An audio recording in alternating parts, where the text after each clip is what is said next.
Hello everyone, welcome to prose professor. I am Jyoti Punia, your educator and guide for English literature. कैसे हैं आप सब? मैं आशा करती हूँ कि आप सब ठीक हैं और अपनी बोर्ड एग्जाम्स की तैयारी को अच्छे से कर रहे हैं। उसी तैयारी को और बेहतर बनाने के लिए मैं आपके लिए लेकर आई हूँ कि ऐसा सेशन जिसमें हम करने वाले हैं चैप्टर 3 को, जो क्लास 10th का रहेगा, और दोनों ही पार्ट्स को हम डिटेल में करेंगे। डिटेल का मतलब है पहले हम डिटेल समरी पढ़ेंगे, फिर जो एनसीईआरटी में थिंक अबाउट इट क्वेश्चंस हैं उनको करेंगे। साथ ही एक चीज़ मैंने न्यू ऐड की है, वो है पीवाईक्यूज। जो हम 2 या 3 साल पहले जो क्वेश्चन आए हैं वो मैंने ऐड किए हैं, ताकि हमें आइडिया आ सके कि ऐसे क्वेश्चन आते हैं। और साथ ही ये है जो पीवाईक्यूज है वो रिपीट होते हैं 2 या 3 साल के बाद।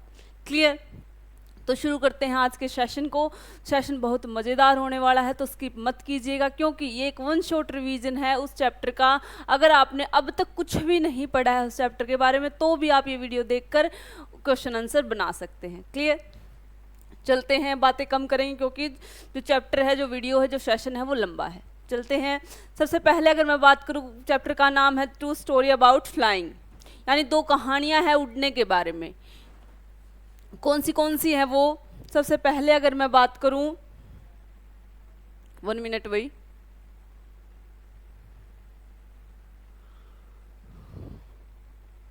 सबसे पहले अगर मैं बात करूं क्या है हिज फर्स्ट फ्लाइट। जो फर्स्ट पार्ट रहेगा वो कौन सा है? हिज फर्स्ट फ्लाइट, जो एक यंग सिगुल की कहानी है। जो दूसरी कहानी है जिसका पार्ट 2 नाम है, जिसका द ब्लैक एरोप्लेन, जो कहानी है एक पायलट की, जो क्या होता है बादलों के तूफान में फंस जाता है और कैसे वो निकलता है, वो इस बारे में कहानी है। अब सबसे पहले हम एक लिटरेचर के ज्ञाता होने के नाते मैं आपको बताना चाहूँगी कि जो ये लिखा किसने है, कौन है वो व्यक्ति जिसने ये चैप्टर लिखे हैं, और क्या मकसद है ये एनसीईआरटी में इन चैप्टर को इंक्लूड करने का। सबसे पहले बात करें अगर हिज फर्स्ट फ्लाइट की, तो लिखा किसने? लेम ऑफ फ्लेटरी ने लिखा है, जिनका जन्म होता है 1896 में, डेथ होती है 1984 में। क्या है वो? आयरिश राइटर हैं, यानी वर्ल्ड लिटरेचर का पार्ट है। कहाँ के राइटर है वो? आयरिश राइटर लेम ऑफ फ्लेटरी ने क्या लिखा है इसको, इस चैप्टर को लिखा है। वो किस लिए जाने जाते हैं? उनके शॉर्ट स्टोरीज और नॉवेल्स के लिए जाने जाते हैं।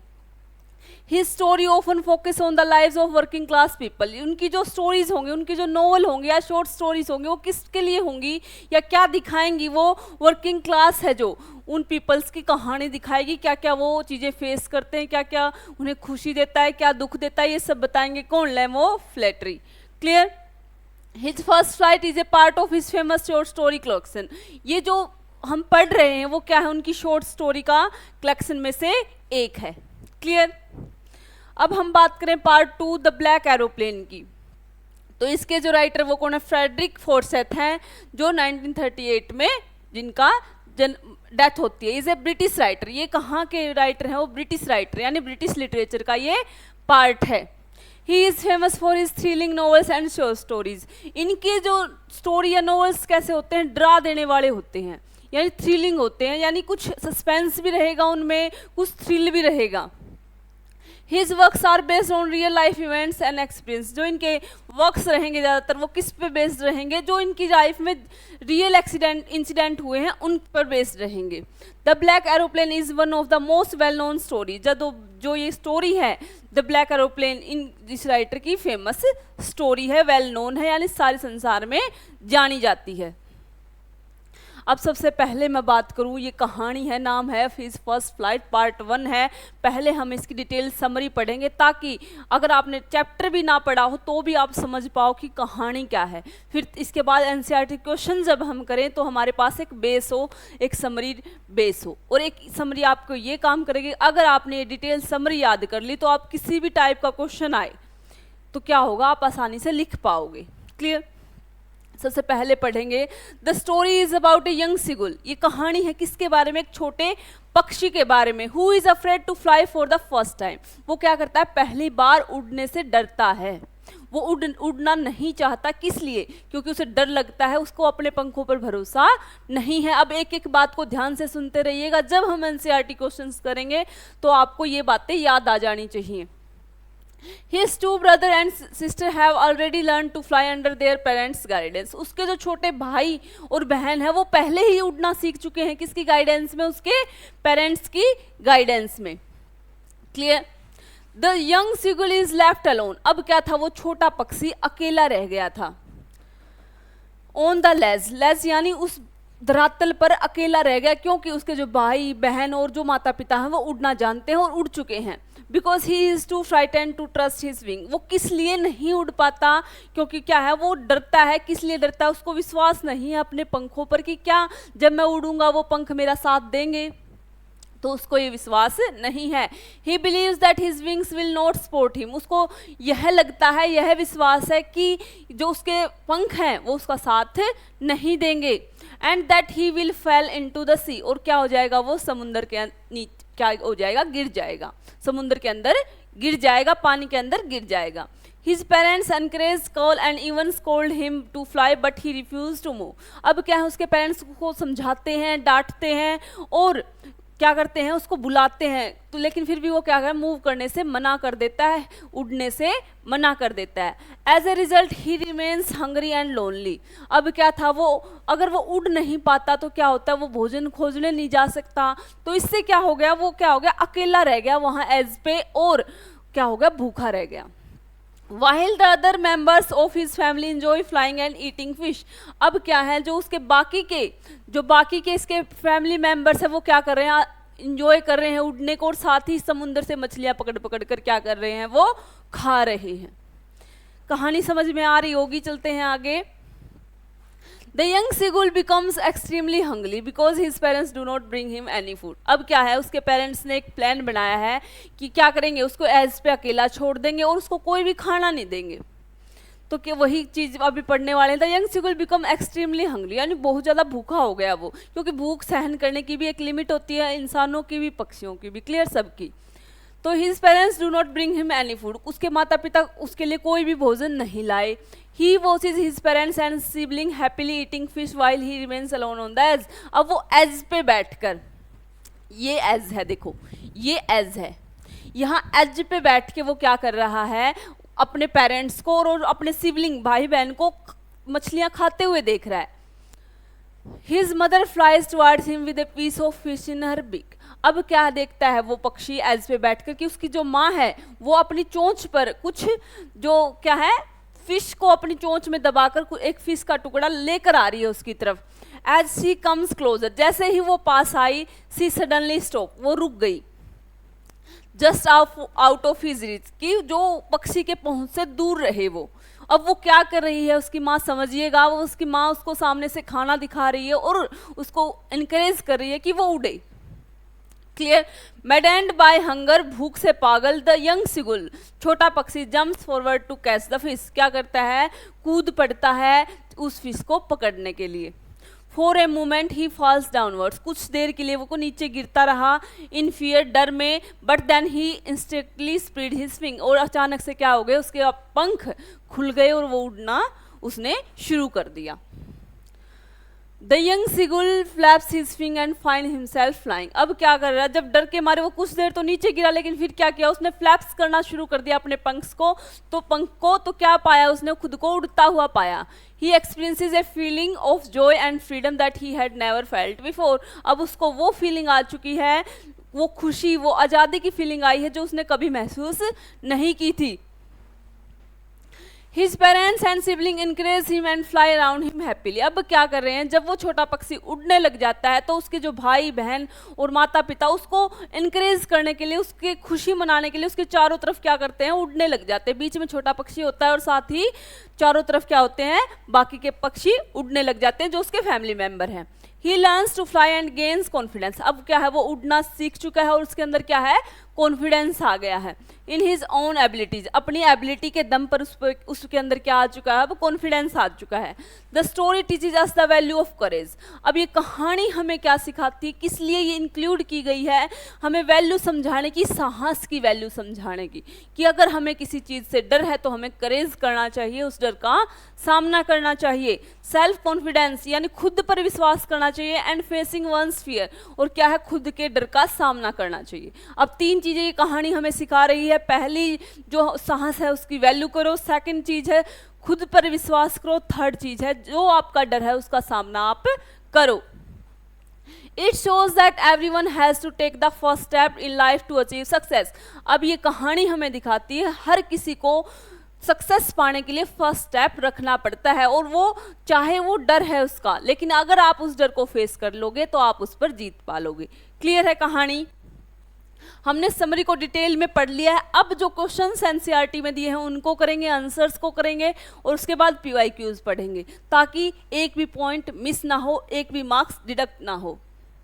क्वेश्चन नंबर फर्स्ट देखेंगे, Why was the young seagull afraid to fly? Do you think all young birds are afraid to make their first flight, or are some birds more timid than others? Do you think है human body also find a challenge to take its first step. अब question को समझिएगा। Question में पूछा गया है क्यों जो छोटा पक्षी था उड़ने से इतना डरता था। क्या सभी पक्षी ऐसे ही डरते हैं, या कुछ दबे हुए पक्षी होते हैं, डरे हुए पक्षी होते हैं? और एक क्वेश्चन और पूछा गया है, क्या आप सोचते हैं, क्या आप पाते हैं कि ह्यूमन बेबी होते हैं वो भी अपनी फर्स्ट जो क्या करते हैं, जब फर्स्ट पहली बार वो चलते हैं, फर्स्ट स्टेप लेते हैं, तो क्या वो भी ऐसे ही डरते हैं? आप खुद सोचिएगा। ये बात सच है कि फर्स्ट स्टेप से सब डरते हैं, लेकिन क्या अगर उसको ये सोचकर बैठ जाना कि खुद पर विश्वास न करना, ये सबसे बड़ी चूक थी यंग सीगुल की। पढ़ते हैं आंसर को। The young seagull was afraid to fly because he thought his wings were too weak to support him.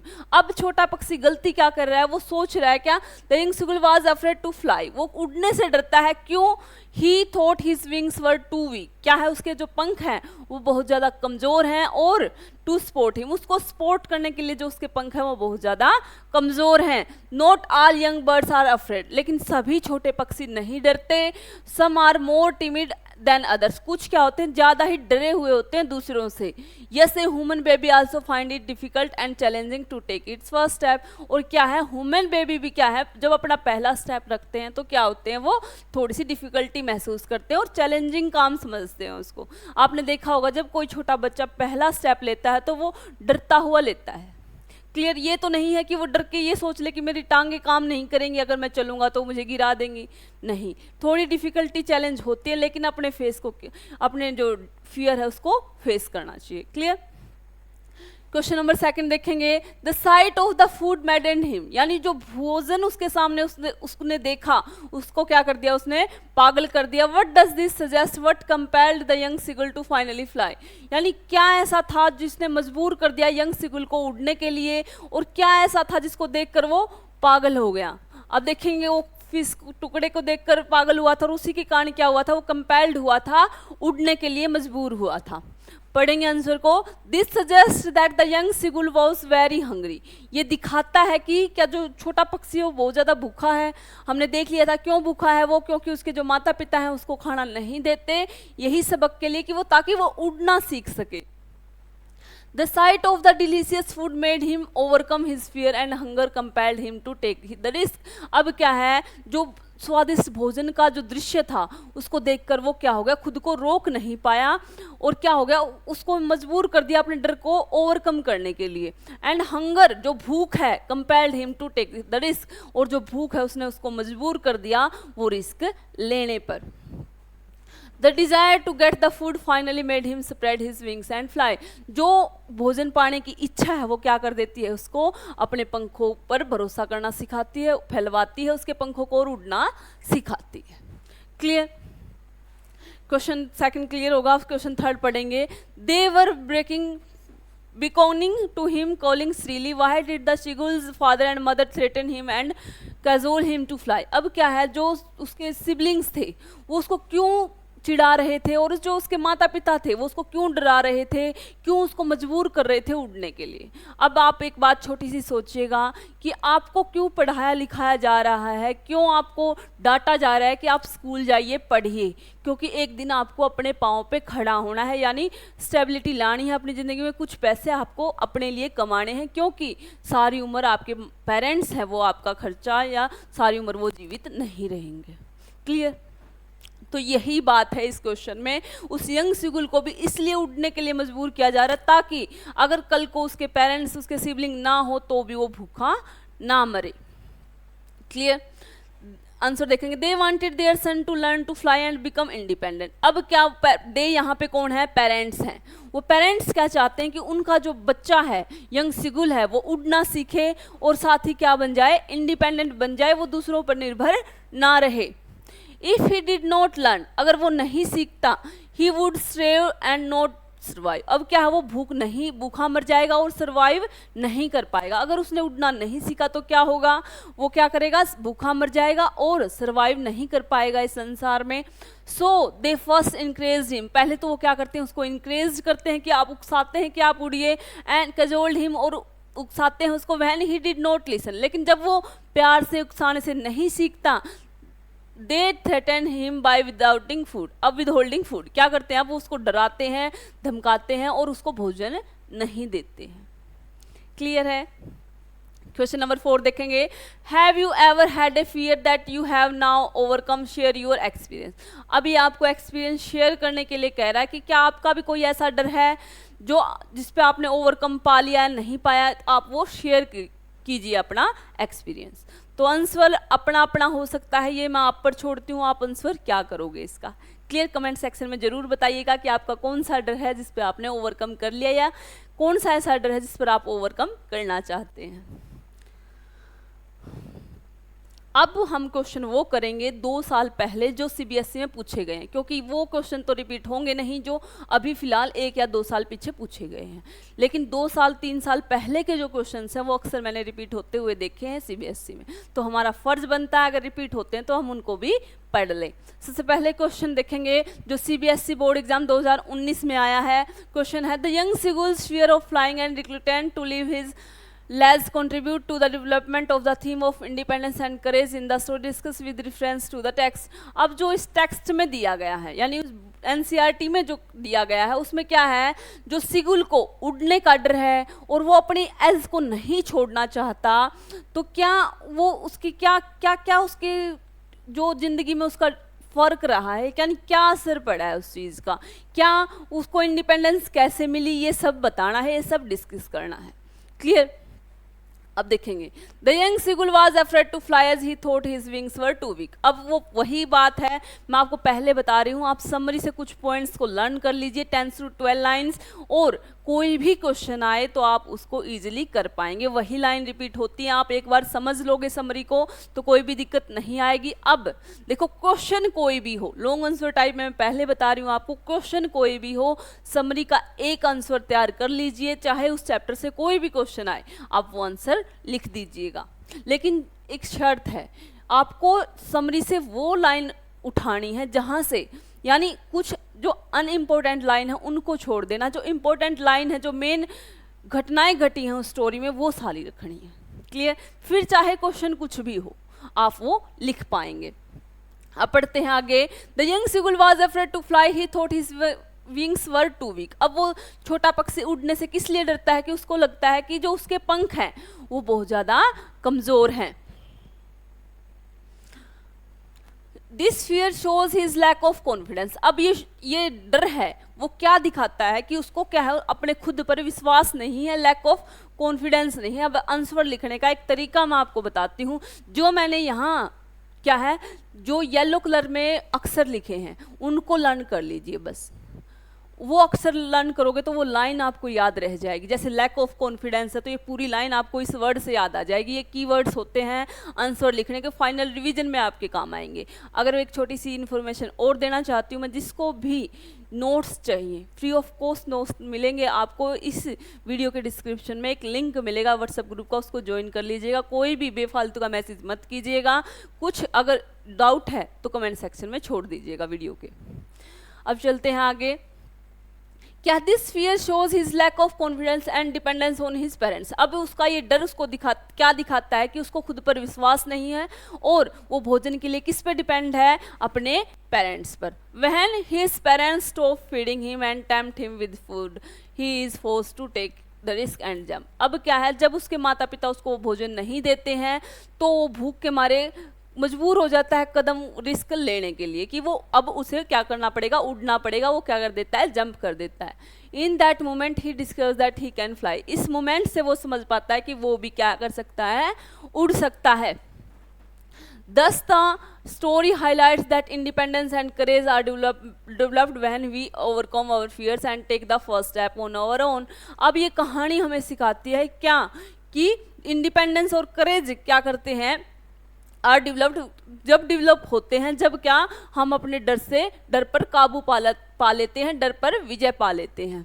And take the first step on our own, और इसके लिए क्या करना पड़ता है, फर्स्ट स्टेप हमें ही लेना पड़ता है। क्लियर, फर्स्ट क्वेश्चन क्लियर होगा।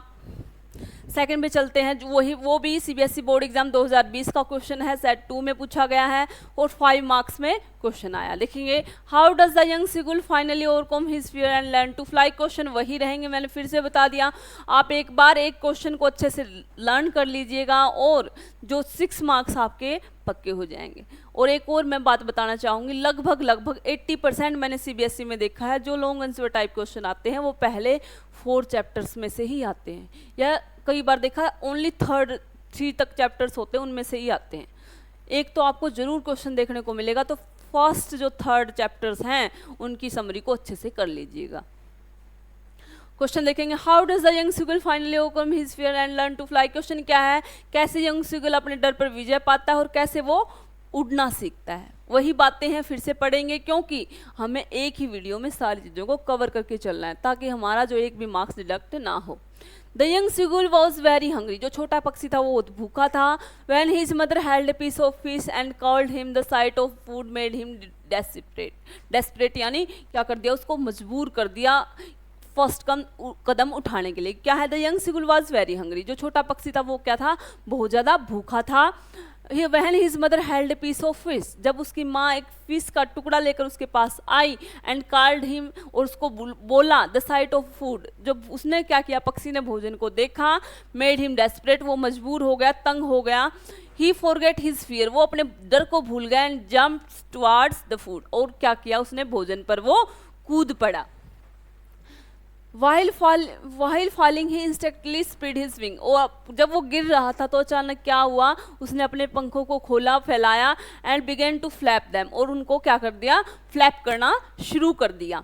To his surprise his wings supported him, अब उसे क्या सरप्राइज मिला कि जो उसके विंग्स हैं उसको सपोर्ट कर रहे हैं। स्पोर्ट्स तो वो पहले भी करते, लेकिन क्या था, उसके मन में ये डर था कि जो उसके पंख हैं वो कमज़ोर हैं।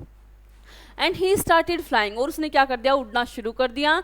दस hunger and his parents encouragement help him overcome his fear and learn to fly. अब क्या है, जो भूख है और उसके पेरेंट्स ने जो इंकरेज किया उसको, उसके कारण क्या हुआ, उसको हेल्प मिली अपने डर पर विजय पाने के लिए। क्लियर, और क्या सीख लिया उसने, उड़ना सीख लिया। यही क्वेश्चन था कि कैसे उसने डर पर विजय प्राप्त की और कैसे उसने उड़ना सीखा। बहुत ही इजी लैंग्वेज है, बहुत ही ट्रिकी वर्ड्स मैं आपको दे रही हूँ जो आपको एक वर्ड से पूरी लाइन आप कनेक्ट करके याद कर पाओगे। तो अगर वीडियो पसंद आ रही हो तो लाइक करना मत भूलिएगा क्योंकि ये मेरा इंस्पिरेशन है। क्लियर। क्वेश्चन नंबर 3 देखेंगे, सीबीएसई 2018 का क्वेश्चन है। क्वेश्चन देखेंगे, how would you describe the risk the narrator took in the black aeroplane while he flu into the storm. ये ब्लैक एरोप्लेन का क्वेश्चन आ गया, इसको बाद में देखेंगे। क्लियर। एक 2 क्वेश्चन हमने देख लिए हैं। अब कहानी पढ़ते हैं जो द ब्लैक एरोप्लेन की है, यानी जो पार्ट 2 है द फर्स्ट फ्लाइट का, वो कौन सा है, 2 स्टोरीज अबाउट फ्लाइंग का सेकंड पार्ट है द ब्लैक एरोप्लेन, यानी काला जहाज। अब एक बात सुनिएगा, ये वो एरोप्लेन है जिसमें हमारा पायलट है, वो क्या हो जाता है, इस तूफान में गुम हो जाता है, तो उसको एक मिस्टीरियस एरोप्लेन दिखता है, ब्लैक एरोप्लेन, जो उसकी सहायता करता है। ये एक थ्रिलिंग पॉइंट रह जाता है स्टोरी में। अब पढ़ते हैं कहानी क्या है। As the narrator enters the storm, जैसे ही नरेटर क्या करता है, उस तूफान में घुसता है, यानी बादलों के स्टॉर्म में घुसता है, एवरीथिंग बिकम्स कंप्लीटली डार्क। क्या है, पूरी तरह से क्या हो जाता है, 1 मिनट भाई,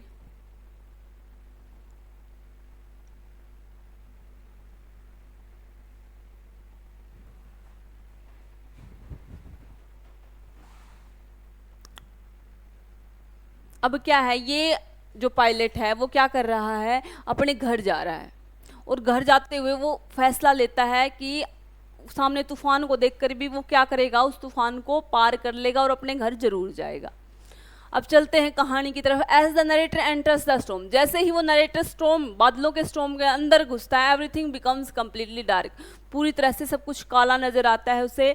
सून his radio and compass stop working, अब क्या होता है, जब वो तूफान में घुसने का निर्णय ले लेता है तो उसके जो, आपको ये पता हो कंपास क्या होता है, रेडियो क्या होता है, जब एरोप्लेन उड़ाते हैं तो वहाँ काम आता है।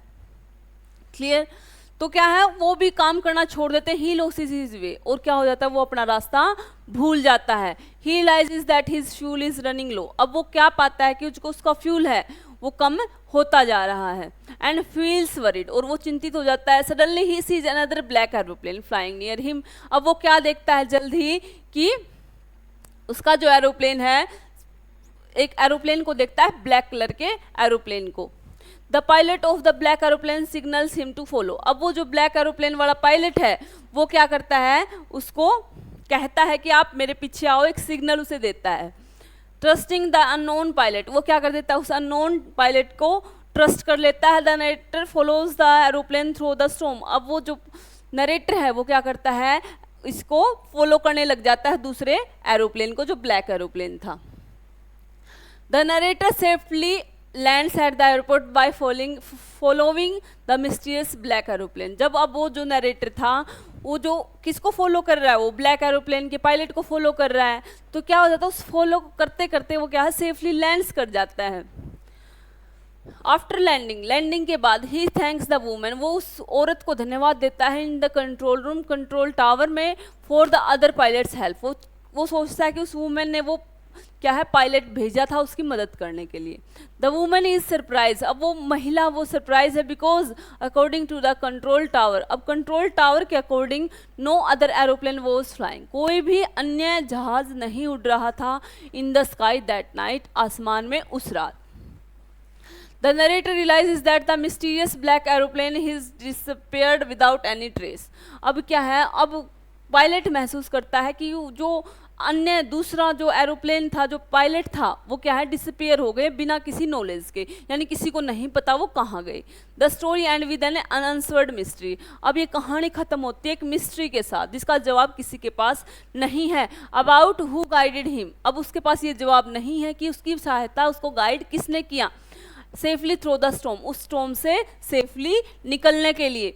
The chapter highlights the themes of hope, courage, faith and mystery, अब ये कहानी हमें किस लिए दी गई है, हम विश्वास करें किस पे, होप पे, करेज पे, फेथ एंड मिस्ट्री पे। क्लियर?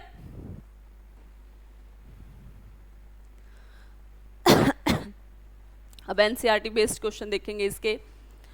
सबसे पहले देखेंगे I will take the risk, मैंने वो रिस्क लिया। What is the risk, why does the narrator take it, अब क्या है, उसने रिस्क लिया था, क्या रिस्क लिया था उसने, तूफान वाले सामने उसे ब्लैक सब कुछ दिखाई दे रहा था, बादल ही बादल थे, तब भी उसने रिस्क लिया था उसके अंदर जाने का, यानी अपने घर जाने का, उसके पास रास्ता था कि वो रिटर्न हो जाए, वापस चला जाए। क्लियर? लेकिन उसने क्या रिस्क लिया, वहां जाने का रिस्क लिया था। देखेंगे answer. The risk is flying the old Dakota, उस ओल्ड डेकोटा नाम किसका है, उस जहाज का नाम है, इस जहाज का नाम है old Dakota. Aeroplane into the dark storm cloud, वो रिस्क लेता है डार्क स्टॉर्म क्लाउड में उस ओल्ड डेकोटा को पार करने का। The narrator takes this risk because he wants to reach London, वो क्यों लेता है ये रिस्क, क्योंकि वो लंदन जाना चाहता है अपनी फैमिली के पास। ऑन टाइम पर लंदन जाना चाहता है। And have breakfast with his family the next morning, और उसे क्या करना है, अगली सुबह ब्रेकफास्ट करना है अपनी फैमिली के साथ। क्लियर? अब पूरी बात को समझेंगे। क्वेश्चन में पूछा गया है कि जो राइटर हैं उन्होंने वो रिस्क क्यों लिया, उस पायलट ने वो रिस्क क्यों लिया, क्योंकि वो क्या है, अब लंदन जाना चाहता था टाइम पे, और अपनी फैमिली के साथ क्या करना चाहता था, सुबह ब्रेकफास्ट करना चाहता था। वो रिस्क क्या था, उसने क्या किया, उस डार्क स्टॉर्म क्लाउड्स को पार करने का निश्चय लिया। और ये ओल्ड डेकोटा क्या है, यहाँ पे उस जहाज का नाम है। पढ़ते हैं आगे। He believes he can safely cross the storm, उसको क्या विश्वास था कि वो सेफली इस स्टॉर्म को पार कर लेगा। लेकिन हमने कहानी में पढ़ा क्या है, उसके सारे जो रेडार थे, जो सब कुछ कंपास था, वो सब कुछ क्या हो गए, फेल हो गए, और क्या हो गया, उसके पास कोई रास्ता नहीं बचा था, वो खो गया था उस तूफान में।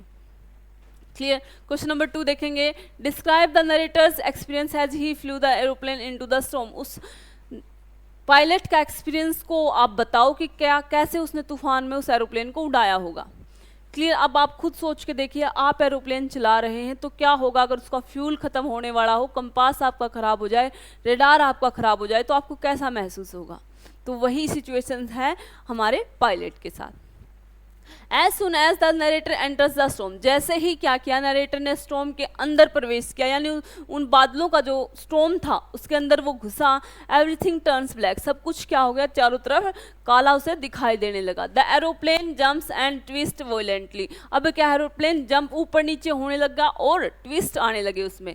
The radio and compass stop working, अब क्या हो गया, जो रेडियो और कंपास ने क्या कर दिया, काम करना छोड़ दिया। And he losses his direction, और क्या हो गया, वो अपनी डायरेक्शन को खो चुका था।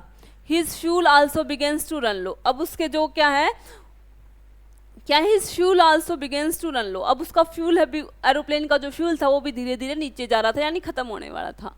मेकिंग हिम एंग्जायस एंड हेल्पलेस, अब क्या है, उसने ये सब देख कर जो पायलट था उसके मन में कैसे विचार आ रहे हैं, वो एनेक्सिस हो चुका है, यानी बुरी तरह से निराश हो चुका है, साथ ही हेल्पलेस महसूस कर रहा है, वो खुद की क्या नहीं कर पा रहा, मदद नहीं कर पा रहा। पढ़ते हैं क्वेश्चन नंबर 3 को। Who is the black aeroplane, how does the narrator save his life because of it. अब वो कौन था ब्लैक एरोप्लेन वाला, ये हमने कहानी में पढ़ लिया, ये एक मिस्ट्री है, ये किसी को नहीं पता कि किसने गाइड किया है पायलट को। क्लियर। पढ़ते हैं आंसर को। The black aeroplane is a mysterious aeroplane, क्या है वो जो ब्लैक एरोप्लेन था, एक मिस्ट्री है कि वो कौन था, किसका एरोप्लेन था। Whose pilot help the narrator during the storm, जिसके पायलट ने क्या किया था, नरेटर की मदद की थी। When the narrator loses his direction, जब जो नरेटर है कहानी के, यानी जो पायलट है ओल्ड डकोटा के, वो क्या है, जब अपना रास्ता खो देते हैं, डायरेक्शन पता नहीं लगती उन्हें, the pilot of the black aeroplane signals him to follow, तब क्या होता है, उस ब्लैक एरोप्लेन के पायलट क्या करते हैं, उन्हें सिग्नल देते हैं कि वो क्या करें, उन्हें फॉलो करें। The narrator follows it and reaches the airport safely, अब क्या है, जब नरेटर क्या करते हैं, उस पायलट को फॉलो करते हैं, उस जहाज को फॉलो करते हैं, ब्लैक एरोप्लेन को, तो वो सेफली एयरपोर्ट जा पहुंच पाते हैं। दस the pilot of the black aeroplane saves his life, ऐसे क्या किया, उस ब्लैक एरोप्लेन के पायलट ने नरेटर की जान बचा ली। क्वेश्चन था कि कौन था वो ब्लैक एरोप्लेन वाला पायलट और कैसे उसने नरेटर की जान बचाई। आंसर क्या रहा कि कैसे उसने क्या किया, सिग्नल दिया और कहा कि आप मुझे फॉलो कीजिए, और ऐसे क्या कर ली, पायलट की उसने जान बचा ली, उस ब्लैक स्टॉर्म से उसे निकाल दिया। क्लियर है क्वेश्चन। क्वेश्चन नंबर 4 देखेंगे। What is the mystery in the story, mystery क्या है स्टोरी में। Do you think it will ever be solve, और आपको लगता है क्या कभी वो सोल्व हो पाएगी। तो ये वही क्वेश्चन है, मैं आपको ये क्वेश्चन आधा आंसर पढ़कर बता रही हूँ, आधा जो क्वेश्चन है डू यू थिंक, वो आप मुझे बताएंगे कमेंट सेक्शन में। The mystery in the story is that the narrator does not know who is the pilot of the black aeroplane was, अब उसको मिस्ट्री सारी कहानी में यही रही है कि हमारे जो नरेटर हैं उनको नहीं पता कि जब ब्लैक एरोप्लेन है वो किसका था और उसको कौन चला रहा था। The control tower confirms that no other aeroplane was flying that night, अब कंट्रोल टावर वाली जो महिला है वो कंफर्म ये बता देती है कि उस रात कोई भी अन्य एरोप्लेन आसमान में नहीं था। Therefore, the identity of the pilot and the black aeroplane remains unknown and the mystery may never be solved. अब नहीं, कोई भी नहीं बता सकता, नहीं सोल्व हो सकती वो मिस्ट्री। क्यों? क्योंकि जो कंट्रोल टावर वाले थे वो भी मना कर रहे हैं, और खुद क्या है, जो अपने नरेटर हैं उन्होंने भी दोबारा उस एरोप्लेन को नहीं देखा। तो आप भी अपना आंसर जरूर दीजिएगा कमेंट सेक्शन में। चलते हैं आगे। अब PYQs देख लेते हैं। सबसे पहले तो वही PYQs में सेम क्वेश्चन आया है, I will take the risk,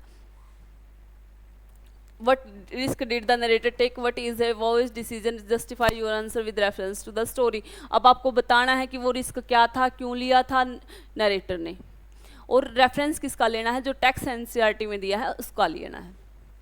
ये आप अभी ईयर मैंने नहीं लिखे हैं क्योंकि मैंने पहले ही बता दिया, मैं क्वेश्चन PYQs में वो ऐड करूंगी जो 2 या 3 साल पहले पूछे गए हैं, क्योंकि उनके दोबारा पूछे जाने की संभावना ज़्यादा है। आंसर हमें पहले ही पता है, फिर भी हम पढ़ेंगे ताकि हमें यहीं इसी क्लास में याद हो जाएं चीज़ें। The narrator took the risk of flying his old Dakota into storm clouds to reach London on time. अब जो नरेटर है अपने, वो क्या करते हैं, रिस्क लेते हैं उस स्टॉर्म क्लाउड के जो स्टॉर्म है उसके अंदर जाने का, ताकि वो क्या कर सके, लंदन टाइम पर पहुंच सके। It was a dangerous decision, वो क्या था, डेंजरस डिसीजन था, क्योंकि वो बच भी सकता था, टर्न बैक भी कर सकता था, वो वापस भी जा सकता था। Because the radio and compass stopped working, क्यों डिसीजन वो खराब रहा, क्योंकि जो रेडियो और कंपास ने काम करना छोड़ दिया। And he almost lost his way, और लगभग क्या कर दिया था, उसने अपना रास्ता खो दिया था और वो मर भी सकता था। सॉरी भाई। Although he reached safely with the help of mysterious black aeroplane, हालांकि क्या हो गया, वो पहुंच गया सेफली एरोप्लेन उस मिस्टीरियस ब्लैक एरोप्लेन की वजह से। The decision itself was not wise because is endangered his life, क्यों ये जो उसका डिसीजन था रिस्क लेने का, वो सही नहीं था, क्योंकि वो क्या कर सकता था, उसकी जान भी ले सकता था। क्लियर है। क्वेश्चन नंबर 2 देखेंगे, how does the mysterious black aeroplane create suspense in the story. अब हमने राइटर के बारे में पहले ही पढ़ लिया था, जो उनकी नोवेल होंगी, शॉर्ट स्टोरी होंगी, वो सस्पेंस और थ्रिल से भरी होंगी। तो क्वेश्चन वही आया, हाउ डज द मिस्टीरियस, जो मिस्टीरियस ब्लैक एरोप्लेन है वो कैसा सस्पेंस बनाता है कहानी में। तो क्या है, सबसे पहले तो वो उसकी मदद करता है, फिर क्या होता है, वो महिला उसे बताती है कि कोई भी एरोप्लेन आसमान में नहीं था, तो क्या है, एक मिस्ट्री बनकर रह जाती है। बातें वही हैं, लाइन वही हैं, पढ़ेंगे फिर से। The black aeroplane appear suddenly during the storm when the narrator is in danger. जब नरेटर डेंजर में होता है, खतरे में होता है, तो अचानक से उसे एक ब्लैक एरोप्लेन दिखता है। Its pilot silently guides him to safety and then disappears. अब क्या है, वो पायलट है, जो ब्लैक एरोप्लेन का पायलट, उसको इशारा करता है, सिग्नल देता है कि वो उसको फॉलो करे, और अचानक से वो डिसअपीयर हो जाता है जब वो उस तूफान से बाहर निकल जाता है। Later the control tower confirm that no other aircraft was flying. अब जो एयर टावर है, जो ये देखता है कि भी कौन सा एरोप्लेन आ रहा है, जा रहा है, कि कहाँ है, तो वो क्या कंफर्म करते हैं कि उस रात आसमान में कोई भी अन्य एरोप्लेन नहीं उड़ रहा था। दैट नाइट, उस रात, this unexplained incident create suspense and mystery. ये अनएक्सप्लेन्ड यानी इसको नहीं एक्सप्लेन हम कर सकते, वो क्या कर देता है, कहानी में सस्पेंस और मिस्ट्री क्रिएट कर देता है। क्लियर है कहानी। थर्ड क्वेश्चन देखेंगे, वो was the narrator unable to contact the control tower during the flight. अब जब वो फ्लाई कर रहा था आसमान में, तो हमारे जो नरेटर हैं वो क्यों नहीं कनेक्ट कर पा रहे हैं कंट्रोल रूम के साथ। कंट्रोल टावर होता है जहां वो अपनी परेशानी बता सकें या कहीं से हेल्प मांग सके, लेकिन वो नहीं मांग सके। क्यों, क्योंकि हमने कहानी में पढ़ लिया है क्यों क्या खराब हो गया था, उनका कंपास और रेडियो क्या हो गए थे, खराब हो गए थे, जिससे वो मदद मांग सकते थे। आंसर देखेंगे, the narrator could not contact the control tower because his radio stopped working after he entered the storm clouds. अब कहानी में हमें बताया गया है नरेटर के द्वारा कि जब वो क्या करते हैं, उस तूफान में घुसते हैं, तो क्या हो जाता है, उनका जो रेडियो है वो काम करना छोड़ देता है। हिज कंपास आल्सो फेल्ड, और उनका जो कंपास यानी जो दिशा बताने वाला है वो भी फेल्ड हो जाता है, making this situation more dangerous. और ये सब क्या कर देता है, उस सिचुएशन को और ज़्यादा खतरनाक बना सकता है। आज के लिए इतना ही। हमने क्या कर लिया है, हमने दोनों ही स्टोरीज़ को डिटेल में उनकी समरी पढ़ ली है, साथ में एनसीईआरटी के जो क्वेश्चन थे उनको पढ़ लिया है, साथ ही जो पीवाईक्यूज़ पूछे गए हैं उनको भी कर लिया है, ताकि आपको एक भी पॉइंट के लिए किसी अन्य वीडियो का सहारा ना लेना पड़े। आपको एक ही वीडियो में सारी जो चीज़ें हैं मैं प्रोवाइड करवा सकूँ, आपका एग्ज़ाम टाइम में टाइम बच सके। क्लियर है चीज़ें। अगर आपको वीडियो पसंद आ रही हो तो लाइक करना, सब्सक्राइब करना और शेयर करना मत भूलिएगा, क्योंकि ये वीडियो है आपके लिए फ्री ऑफ कॉस्ट। ये एक हेल्प है हर उस बच्चे के लिए जो पढ़ना चाहता है। आज के लिए इतना ही। Thank you for watching.